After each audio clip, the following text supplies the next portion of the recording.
Auditor பெயரில் ஏமாற்றி மோசடி செய்ததாக தமிழக வெற்றி கழக நிர்வாகி மீது போலீசார் 5 பிரிவுகளின் கீழ் வழக்கு பதிவு செய்துள்ளனர். விருதுநகர் மாவட்டம் அருப்புக்கோட்டையில் செல்போன் கடை நடத்தி வருபவர் சம்சுதீன். இவர் ரயில்வே பீடர் ரோட்டில் ஆடிட்டர் அலுவலகம் நடத்தி வரும் தமிழக வெற்றி கழகத்தின் நிர்வாகியான கோகுல் என்பவரிடம் தனது ஜிஎஸ்டி கணக்கை பராமரிக்க கொடுத்ததாக கூறப்படுகிறது. இந்நிலையில் சம்சுதீனின் ஜிஎஸ்டி கணக்கில் கோகுல் தன் செல்போன் நம்பரை இணைத்துக் கொண்டதாக சொல்லப்படுகிறது. இதனால் ஜிஎஸ்டி அலுவலகத்தில் இருந்து வரும் எந்த ஒரு தகவலும் தனக்கு கிடைக்க பெறவில்லை எனவும், இதனால் குளறுபடி ஏற்பட்டு விதிக்கப்பட்ட அபராதத்தால் நிதிச்சுமை ஏற்பட்டதாகவும் சம்சுதீன் குற்றம் சுமத்தியுள்ளார்.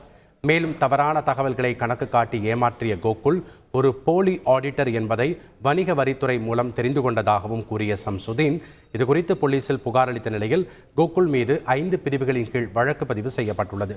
மேலும் இந்த விவகாரத்தில் வழக்கு பதிவு செய்யப்பட்டிருக்கும் கோகுல் தொடக்கத்தில் விஜய் மக்கள் இயக்கத்தில் இருந்ததாகவும், பின்னர் திமுகவில் சேர்ந்து கவுன்சிலரான நிலையில் நடிகர் விஜய் கட்சி தொடங்கிய பின் தன்னை தமிழக வெற்றி கழகத்தில் இணைத்துக் கொண்டதாகவும் கூறப்படுகிறது.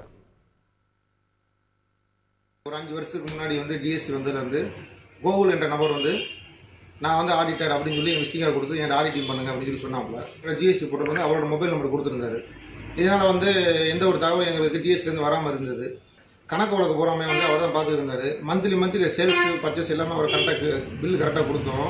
அவர் எங்களுக்கு தவறான கணக்கு ரெடி பண்ணி எங்களை ஏமாற்றிருக்காரு. அதுபோக பார்த்தீங்கன்னா இந்த வணிக வரித்துறையிலேருந்து எங்களுக்கு அழைப்பு வந்ததுக்கு அப்புறம் தான் தெரியுது அவர் ஒரு போலியான ஆடிட்டர்.